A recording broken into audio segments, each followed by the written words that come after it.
আসসালামু আলাইকুম। আজকের এই ভিডিওটিতে আমরা ব্যাখ্যা করব কিভাবে ধাপে ধাপে একজন করদাতা ই-রিটার্ন সিস্টেম ব্যবহার করে রিটার্ন পূরণ করতে পারেন। এখানে আমরা দেখব কোন কোন অপশন একজন করদাতার জন্য সিস্টেমে অ্যাভেলেবল আছে। এর জন্য আমরা প্রথমে এনবিআর কর্তৃক উন্নয়নকৃত etax.nbr.gov.bt সিস্টেমে যাব। এখানে আসার পর আমরা অনেকগুলো অপশন দেখতে পাব। এর মধ্যে আমরা ই-রিটার্ন ট্যাবে ক্লিক করব। ক্লিক করার পর আপনাদের সামনে একটি মোডাল দেখাবে, যেখানে আপনাদের সামনে দুটি অপশন থাকবে।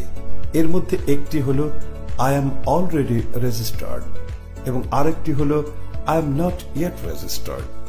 যদি আপনাদের অ্যাকাউন্ট থাকে তাহলে আই এম অলরেডি রেজিস্টার্ডে ক্লিক করতে হবে, আর যদি অ্যাকাউন্ট না থাকে তাহলে পরের option I am not yet registered A click করতে হবে। ক্লিক করার পর প্রথমেই আপনাকে একটি সতর্কবার্তা দেখানো হবে যে আপনার ফোন নম্বর অবশ্যই বায়োমেট্রিক যাচাইকৃত হতে হবে, কারণ এই সিস্টেমটি আপনার টিআইএন এর বিপরীতে আপনার এনআইডি এবং ফোন নম্বর যাচাই করতে চায়, যাতে নিশ্চিত করা যায় যে আপনি প্রকৃত করদাতা। শুধুমাত্র সফলভাবে যাচাই হলেই আপনি রেজিস্ট্রেশন করতে পারবেন। প্রয়োজনে আপনি আপনার ফোন নম্বরটি আপনার নামে যাচাইকৃত কিনা তা দেখতে *16001 হ্যাশ নম্বরে কল করে যাচাই করতে পারেন। যাচাই করা হয়ে গেলে আমরা এখন রেজিস্ট্রেশন করব।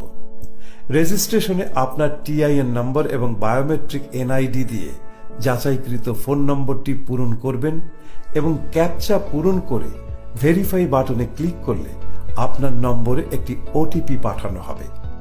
ওটিপি পূরণ করার পর আপনাকে নতুন পাসওয়ার্ড সেট করতে বলা হবে। নতুন পাসওয়ার্ড সেট করলেই আপনার রেজিস্ট্রেশন বা অ্যাকাউন্ট তৈরি সফলভাবে সম্পন্ন হবে।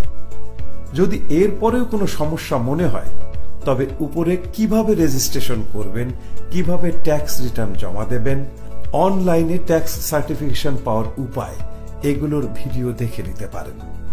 আমরা ধরে নিচ্ছি আপনি সফলভাবে রেজিস্ট্রেশন করতে পেরেছেন।